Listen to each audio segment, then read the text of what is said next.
Los nódulos tiroideos vienen a ser alteraciones en la morfología del tejido tiroideo. Generalmente, estos nódulos no asocian ni a hipotiroidismo ni a hipertiroidismo. Existen estos tumores dentro del tejido tiroideo, pero la función está normal. Se define bocio a un agrandamiento de la glándula tiroidea, ¿no?, debido a un crecimiento excesivo. Se define nódulo cuando hay el crecimiento de una o varias áreas dentro del tejido tiroideo normal. Bocio nodular es cuando existe un solo nódulo y bocio multinodular cuando existen varios nódulos. Generalmente los nódulos, sean únicos o múltiples, son asintomáticos. Son aislados o múltiples y el 90% de los casos de nódulos tiroideos son benignos. La mayor parte de estos nódulos son hipofuncionantes, pero el resto de tejido tiroideo está normal. Por lo tanto, cuando hacemos un examen, las hormonas están normales. La incidencia va a variar de acuerdo a la edad. En los adultos, más o menos es de 3 a 5% y va a ir aumentando con la edad, ¿no? En la segunda década 1% y en la sexta década 5%. Es más frecuente en mujeres que en varones. Y cuando hacemos exámenes de ecografía, vamos a encontrar que el 21% de la población tiene nódulos tiroideos. Y si hacemos examen en autopsias, hasta el 50% de la población tiene nódulos. Y esto no produce ninguna implicancia patológica en el paciente. Los niños tienen nódulos en menos frecuencia y generalmente se asocian a radiación y tienen mayor riesgo de malignidad. El 5 a 10% de los nódulos palpables son malignos. No se conoce una causa única del bocio nodular. Pueden estar incluidos factores ambientales, factores genéticos o factores endógenos. Dentro de los factores ambientales tenemos el antecedente de la ingesta de yodo, el tabaquismo, algunos fármacos, algunos bociógenos naturales, el estrés y las infecciones. Algunos factores genéticos, ¿no? Por ejemplo, algunos marcadores genéticos de algunos grupos familiares y el género, ¿no? El hecho de ser mujer favorece el crecimiento de nódulos tiroideos.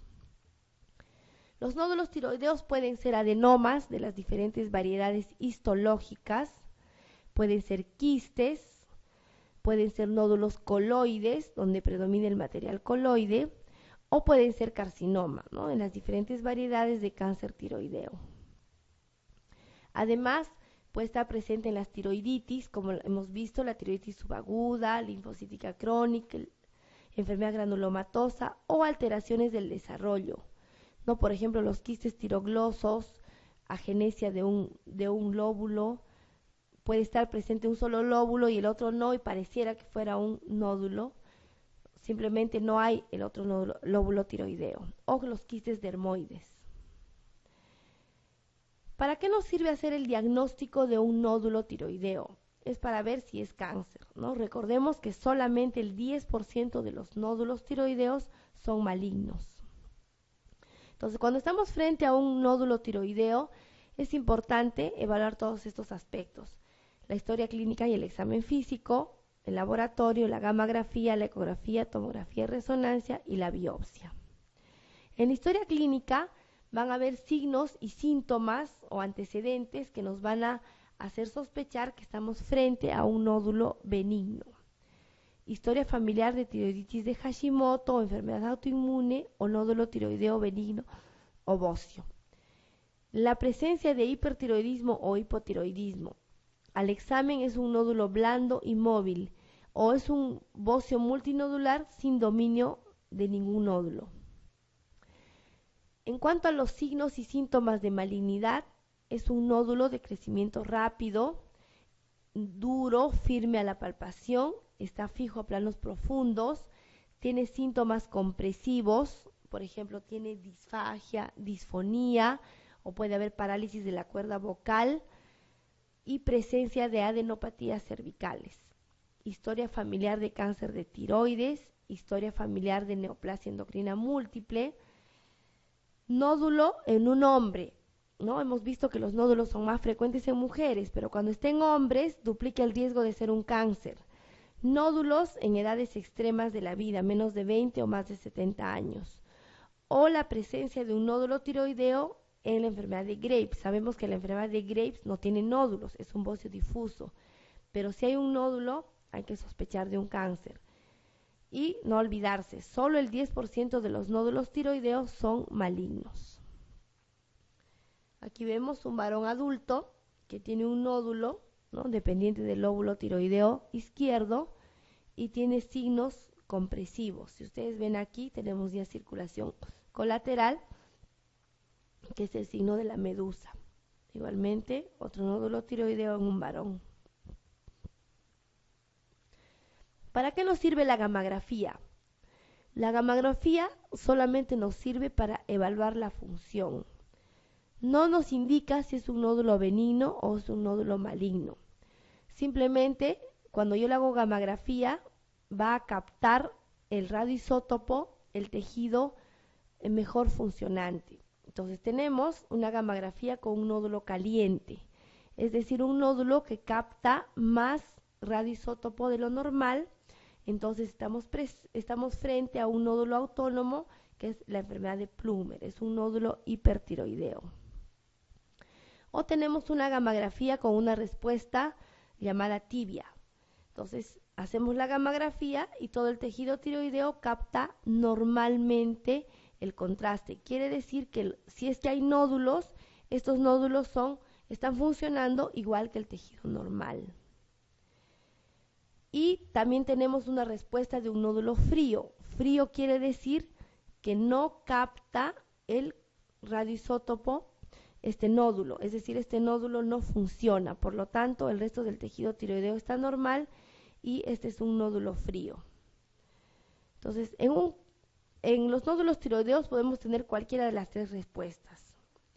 Cuando estamos frente a un nódulo frío, la probabilidad que sea cáncer es más o menos el 20%. Pero la mayoría de nódulos, sean benignos o malignos, también son nódulos fríos. Entonces, eso tampoco nos diagnostica cáncer. La ecografía tiroidea es un excelente método de detección de nódulos tiroideos, porque nos indica dimensiones y características. Es decir, nos indica si es un nódulo sólido, si es un nódulo quístico, si es un nódulo mixto, tiene calcificaciones, etc. Tiene una alta sensibilidad para detectar nódulos no palpables. Incluso es el examen de mejor sensibilidad frente a la tomografía y resonancia. Además, nos va a diferenciar la presencia de un tumor, ¿no?, a nivel del tejido cervical, de un tumor dependiente de la tiroides. Evidencia la presencia de lesiones o nódulos ocultos no palpables y también sirve como guía para realizar la biopsia. Y también para la evolución del tamaño. Como hay nódulos pequeños que no se operan, entonces se va viendo en el tiempo, según la ecografía, si crecen o no. El otro examen útil en el nódulo tiroideo es la biopsia o punción por aspiración con aguja fina. Este es el único examen que nos va a dar el diagnóstico definitivo del origen del nódulo, si es maligno o no. Tiene una alta sensibilidad y especificidad. El tratamiento de los nódulos tiroideos va a depender. Si es un nódulo maligno, evaluado por la biopsia, entonces está recomendado realizar la tiroidectomía total. En algunos casos, cuando el nódulo es muy pequeño, menos de 1 centímetro, se puede hacer la hemitiroidectomía. Si se trata de un nódulo autónomo, es decir, es caliente, visto por la gammagrafía, el tratamiento es con yodo 131, el cual va a quemar este nódulo y el tejido tiroideo restante va a permanecer funcionando normalmente. Si estamos frente a un nódulo benigno, que puede ser tibio o frío, va a depender del tamaño generalmente. Si es mayor de 2 centímetros o tiene características ecográficas, ¿no?, de sospecha, a pesar de que la biopsia nos dice que es benigno, entonces se recomienda hacer la cirugía, que puede ser tiroidectomía total o parcial. Generalmente se decide hacer una tiroidectomía total cuando durante la cirugía hacen un examen de citología rápido y hay una sospecha de cáncer, entonces es mejor hacer la tiroidectomía total. Si mide menos de 2 centímetros, en algunos casos se recomienda utilizar levotiroxina. Esto es independiente si el paciente tiene o no hipotiroidismo. Algunos autores no recomiendan utilizar la levotiroxina, otros sí indican que los nódulos benignos pueden disminuir de tamaño y se recomienda dar una dosis para mantener la TSH en el límite inferior normal. El cáncer de tiroides, ¿no?, va a ser de diferentes tipos y tiene factores de mal pronóstico. Cuando los pacientes son mayores de 45 años, es de la variedad folicular, mide más de 4 centímetros, tiene extensión extratiroidea, metástasis a distancia y en el sexo masculino. Las pruebas de laboratorio que utilizamos en el cáncer de tiroides, ¿no?, la TSH no es útil porque rara vez está alterada. La tiroglobulina solamente es útil cuando hacemos el seguimiento luego de una tiroidectomía total. ¿Por qué solamente es útil luego de la cirugía? Porque la tiroglobulina es una proteína producida normalmente en el tejido tiroideo sano. Entonces, a una persona sana, yo le hago dosaje de tiroglobulina y va a estar elevada. En cambio, a un paciente que ya fue operado de la tiroides, no tiene tiroides, entonces teóricamente la tiroglobulina debe estar en 0. Pero si este paciente tiene una metástasis o una recidiva del cáncer, va a tener niveles elevados de tiroglobulina. Entonces, esta molécula se convierte en un marcador tumoral para evaluar la presencia de metástasis o recidiva, pero no es útil al inicio para realizar el diagnóstico porque todavía el paciente tiene tejido tiroideo. La calcitonina sabemos que es una hormona producida por las células C del tejido tiroideo y solamente va a aumentar cuando estamos frente a un cáncer medular. La gamografía tiroidea se utiliza solamente, ¿no?, cuando tenemos un nódulo frío y nos orienta hacia un cáncer, pero tampoco nos da el diagnóstico. Como hemos visto, la biopsia es el examen más fácil, ¿no?, y da pequeñas molestias para realizar el diagnóstico de cáncer, sobre todo el cáncer papilar. El cáncer folicular no hace diagnóstico con la biopsia, porque el cáncer folicular se presenta cuando hay compromiso de la cápsula. Histológicamente, el cáncer de tiroides va a derivar de los tejidos epiteliales primarios o de las células no epiteliales. Los tejidos epiteliales primarios van a ser si deriva de las células foliculares o de las células parafoliculares. Las células foliculares pueden ser cáncer diferenciado, que es el papilar y el folicular, y el cáncer indiferenciado o anaplásico. Y los derivados de las células parafoliculares o células C, que es el cáncer medular de tiroides. Los tumores no epiteliales primarios son los linfomas y los tumores secundarios, metástasis de otros tejidos, son los linfomas o sarcomas. Dentro del cáncer de tiroides, lo más frecuente es el cáncer diferenciado. Este tiene dos variedades, el papilar y el folicular. El papilar es el más frecuente, hasta el 90% de los casos es de esta variedad. Se presenta en personas jóvenes, es más frecuente en mujeres, los tumores, ¿no?, son de 1 a 4 centímetros y solamente el 15% tienen extensión extratiroidea y tienen diseminación linfática. Esto hace que tengan mejor pronóstico, es decir, la metástasis es menos agresiva y también está en menos casos. El cáncer folicular es la segunda causa de cáncer tiroideo y se presenta más o menos en el 10% de los pacientes. Es más frecuente en varones, también personas jóvenes, y como les decía, no se diferencia del adenoma folicular cuando hacemos la biopsia, porque el cáncer folicular va a tomar y va a comprometer la cápsula del nódulo. En cambio, el adenoma folicular no va a comprometer la cápsula. Por eso que cuando hacemos la biopsia no sabemos si hemos tomado un tejido del tumor o de la cápsula. Es un tumor encapsulado único y la metástasis es por vía hematógena hacia pulmones, huesos y sistema nervioso central. Esto hace que este cáncer sea más agresivo y tenga peor pronóstico que el cáncer papilar. En ambos casos se trata de un cáncer diferenciado. El tratamiento es el mismo. En primer lugar, se recomienda la tiroidectomía total y parcial solamente cuando mide menos de 1 centímetro.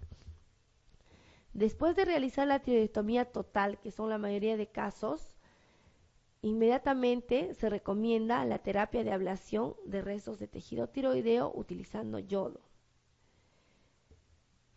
Y esta terapia se repite nuevamente cuando aumentan los niveles de tiroglobulina. Como hemos mencionado, una vez que hemos realizado la tiroidectomía total, la tiroglobulina debe bajar a 0. Pero si en el seguimiento de la enfermedad veo que esta tiroglobulina aumenta, entonces tengo que utilizar nuevamente terapia con yodo porque esto me está indicando que hay una metástasis. Para hacer el examen de tiroglobulina se recomienda suspender el tratamiento con levotiroxina para aumentar los niveles de TSH. Generalmente se recomienda suspender el tratamiento con levotiroxina 3 a 4 semanas. Y si no se suspende, se puede administrar TSH recombinante. Este es un fármaco que se utiliza, pero es muy costoso. Entonces lo mejor es suspender un mes la levotiroxina. Después de la cirugía, hay que administrar levotiroxina en forma permanente. Como el paciente se ha quedado sin tejido tiroideo, hay que administrarle la hormona tiroidea. Y además se administra la hormona tiroidea con la finalidad de disminuir los valores de TSH a valores menos de la normalidad. ¿Por qué? Porque la TSH, entre otras funciones, estimula el crecimiento de las células tiroideas y por lo tanto podría estimular las metástasis. Entonces se recomienda mantener los niveles de TSH más bajos de lo normal. Y el dosaje de la tiroglobulina se realiza cada 6 meses, ¿no? Que es el marcador tumoral, pero solamente utilizamos este dosaje de tiroglobulina cuando hemos realizado la tiroidectomía total. Porque si se ha realizado la tiroidectomía parcial, tenemos tejido sano, entonces la tiroglobulina va a estar alta y no nos es útil como marcador tumoral. Los otros tipos de cáncer de tiroides son el cáncer medular y el anaplásico. El cáncer medular se da entre el 2 a 8% de los casos y deriva de la célula C, ¿no? Es decir, se utiliza la calcitonina para el seguimiento. Este cáncer se debe a una mutación del protoncogen RET. Y su presentación puede ser esporádico en el 75%, es decir, aislado, o puede ser familiar, hereditario en el 15% y asociado a neoplasia endocrina múltiple tipo 2 en el 10%. No se olviden que esta patología además asocia feocromocitoma e hiperparatiroidismo. El cáncer anaplásico es el cáncer de peor pronóstico de todos los cánceres de tiroides. Es más frecuente en adultos mayores, tiene un crecimiento muy acelerado y una alta mortalidad. Es tan rápido su crecimiento que ya no nos da tiempo para poder hacer la extirpación del tejido tiroideo. Simplemente el tratamiento es con descompresión del cuello, ¿no? Para asegurar la vía respiratoria y la vía digestiva como tratamiento paliativo.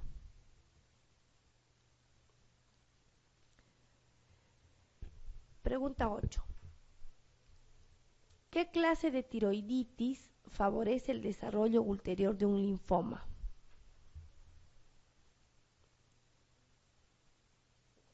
Así, la tiroiditis Hashimoto puede terminar en un linfoma tiroideo. Una mujer de 42 años, asintomática y sin antecedentes personales ni familiares de interés. Presenta un nódulo palpable de 3 centímetros en el lóbulo derecho. ¿Qué técnica diagnóstica ha demostrado ser la de mejor relación coste-beneficio para descartar la existencia de un carcinoma?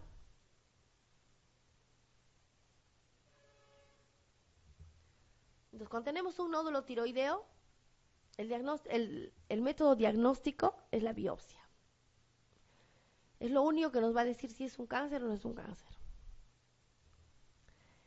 La alteración más común en el síndrome eutiroideo enfermo es, entonces esta entidad se da, ¿no?, en una situación de enfermedad crónica y se caracteriza porque la TSH y la T4 están normales. Lo único que disminuye son los niveles de T3, ¿no? Por lo tanto no necesita tratamiento. ¿Cuál es la variedad de cáncer de tiroides que tiene mejor pronóstico? El cáncer papilar, ¿no? Y es el más frecuente, en el 80% casi de los casos.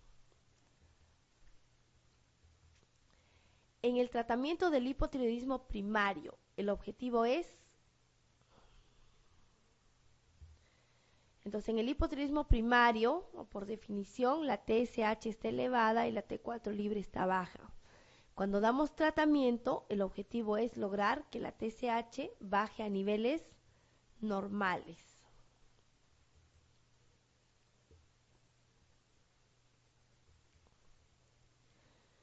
¿Cuál de los siguientes medicamentos no se suele utilizar en el tratamiento de una crisis tirotóxica? La crisis o tormenta tiroidea, como hemos visto, es una emergencia y requiere rápidamente disminuir los niveles de hormonas tiroideas. Entonces utilizamos fármacos que bloquean la conversión de T4 a T3, ¿no? Como sabemos, la T3 es la hormona activa, entonces necesitamos bajar estos niveles. De todos estos fármacos, ¿cuál de ellos no inhibe esta conversión? El atenolol, que se utiliza como beta bloqueador, no tiene esta propiedad. Todos los demás, ¿no?, bloquean la conversión de T4 a T3. ¿Cuál sería el diagnóstico más probable a considerar en una enferma de 24 años con ligero bocio difuso? Es una mujer joven, bocio difuso, elevación de la TSH 2 veces por encima de lo normal y T4 normal. Entonces, hemos visto que cuando la TSH está alta y la T4 está normal, es un hipotiroidismo subclínico, ¿no? Pero tiene bocio y es una mujer joven. ¿Cuál sería la principal causa?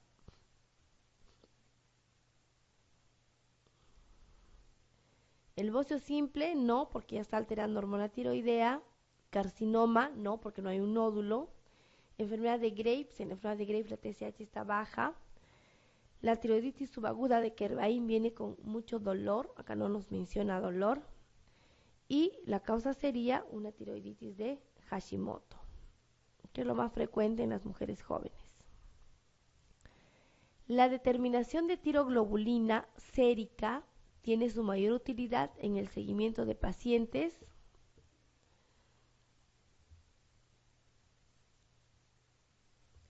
tratados con tiroidectomía total por cáncer diferenciado de tiroides. Si hay una hemitiroidectomía, no nos sirve. En un cáncer anaplásico, tampoco. En la tiroiditis de Riedel, tampoco. Y en el hipertiroidismo, tampoco. Entonces, solamente cuando se ha realizado una tiroidectomía total en el cáncer diferenciado, es decir, en el papilar o en el folicular.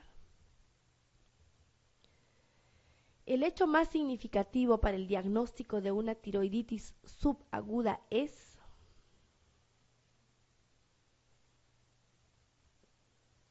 la tiroiditis subaguda o de Kervain se caracteriza principalmente por dolor y sensibilidad local de la glándula tiroidea. Por eso viene el paciente, por el dolor.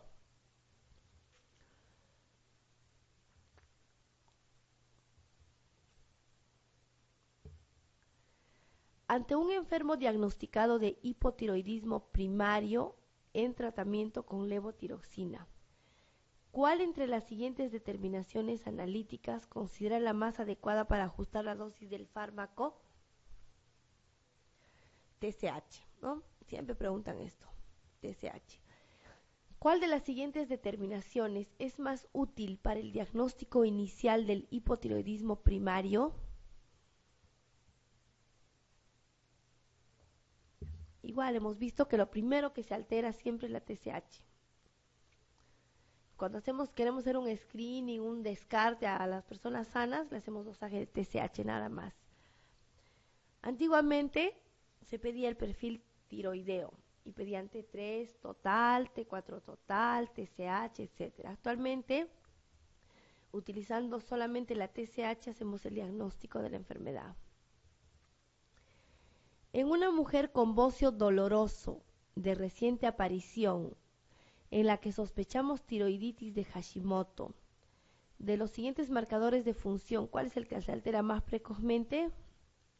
Igual, ¿no? Siempre la TSH es la que se altera primero.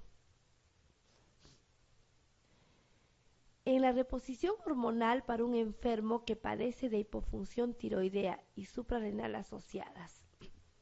A ver, ¿cuál está indicado? Aumentar lentamente la dosis de glucocorticoide después de comenzar la terapia con hormona tiroidea. Aumentar lentamente la dosis de la hormona tiroidea después de comenzar el tratamiento con glucocorticoides.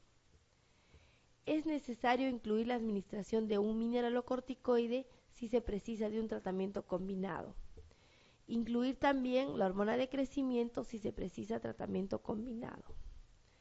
Entonces, cuando tenemos estas dos patologías, cuando diagnosticamos las dos patologías a la vez y no tiene tratamiento, siempre está indicado iniciar primero el corticoide. Porque si no iniciamos primero el corticoide, ¿no? Y hay una deficiencia en la suprarrenal, al iniciar la hormona tiroidea podemos desencadenar una crisis suprarrenal. Entonces, se debe aumentar lentamente la dosis de la hormona tiroidea después de haber comenzado el tratamiento con glucocorticoides. El uso de corticoides en la crisis tirotóxica se basa en: puede inhibir la conversión periférica de T4 a T3. La crisis tirotóxica puede provocar una demanda de cortisol que supere la capacidad de la glándula suprarrenal. En todos los pacientes con hipertiroidismo por enfermedad de Graves puede existir insuficiencia suprarrenal. Todas las anteriores, solo A y B. Entonces, cuando tenemos una crisis tirotóxica, de todas maneras hay que usar corticoides, porque los corticoides inhiben la conversión periférica de T4 a T3. Y también el hecho de tener una crisis tirotóxica, es decir, una gran cantidad de hormona tiroidea, puede demandar más cortisol. Entonces, para evitar esta deficiencia, se recomienda utilizar también los corticoides. La respuesta es la E.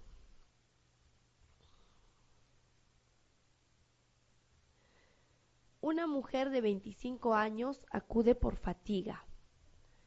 No parece estar deprimida. Tiene menos apetito y ha perdido el interés por el sexo. Al mismo tiempo, no tolera el frío y nota que se le cae el pelo. Cada vez tiene más problemas para ocuparse de su hijo de 1 año y medio y refiere que el parto fue complicado y sufrió cuantiosa pérdida sanguínea. No toma ninguna medicina, pero desde que dio a luz a su hijo presenta amenorrea y no ha podido amamantarlo. ¿Cuál es el diagnóstico? Acá vemos que tiene un antecedente muy importante, ¿no? Que ha tenido pérdida sanguínea en el parto. No tolera el frío, tiene síntomas de hipotiroidismo, no ha lactado, o sea, no tiene prolactina, no menstrua, tiene amenorrea. ¿Cuál sería el diagnóstico? Esto ya hemos visto en la clase anterior. Un Sheehan. Estamos frente a un Sheehan. El Sheehan se caracteriza por un hipopituitarismo. El hipopituitarismo, hay deficiencia de todas las hormonas. Vamos a ver cuál de estas está presente. Concentración de hormona de crecimiento de 11, siendo lo normal menos de 1. Tras la estimulación con hipoglicemia. Entonces, por el contrario, ¿no? En el Sheehan hay deficiencia, no hay aumento. Concentración matutina de cortisol en el suero de 20, siendo lo normal más de 5. O sea, el cortisol está normal. En el Sheehan, ¿cómo estaría el cortisol? Estaría bajo, porque ¿no? La ACTH está baja, entonces el cortisol también está bajo. No es la respuesta. Concentración normal de cortisol libre en la orina. No está normal, está bajo el cortisol. Disminución de la concentración sérica de TSH y T4. ¿Eso estaría bien? En el Shihan, como en el Shihan está baja la TSH, también está baja la T4. Esta es la respuesta. Y prueba normal de estimulación con ACTH. No es normal, ¿no? Porque la ACTH también está baja. Entonces, en el Shihan, no se olviden, hay un hipopituitarismo. Hay hipotiroidismo secundario, insuficiencia suprarrenal secundaria. Y la disminución de TSH y T4 es parte del cuadro clínico del hipotiroidismo secundario, ¿no? Que es parte a su vez del Shihan.